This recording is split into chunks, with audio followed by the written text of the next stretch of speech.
और अब कुछ बात करेंगे शहर कायद में होने वाले हादसात के हवाले से। कराची की सड़कों पर दंदनाते डंपर्स ने एक और जान ले ली। हॉक्सबे पर डंपर की टक्कर से मोटरसाइकिल सवार जाँ बहक हो गया। रेस्क्यू हुकाम के मुताबिक हादसा हॉक्सबे मुशर्रफ कॉलोनी में पेश आया। जाँ बहक शख्स की शनाख्त सिद्दीक के नाम से हुई।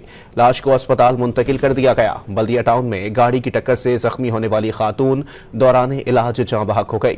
फरवरी के 11 रोज के दौरान ट्रैफिक हादसात में अब तक 24 अफराद जान से जा चुके हैं। और अब कुछ बात करेंगे शहर कायद में होने वाले हादसात के हवाले से। कराची की सड़कों पर दंदनाते डंपर्स ने एक और जान ले ली। हॉक्सबे पर डंपर की टक्कर से मोटरसाइकिल सवार जाँ बहक हो गया। रेस्क्यू हुकाम के मुताबिक हादसा हॉक्सबे मुशर्रफ कॉलोनी में पेश आया। जाँ बहक शख्स की शनाख्त सिद्दीक के नाम से हुई। लाश को अस्पताल मुंतकिल कर दिया गया। बल्दिया टाउन में गाड़ी की टक्कर से जख्मी होने वाली खातून दौरान इलाज जाँ बहक हो गई। फरवरी के 11 रोज के दौरान ट्रैफिक हादसात में अब तक 24 अफराद जान से जा चुके हैं।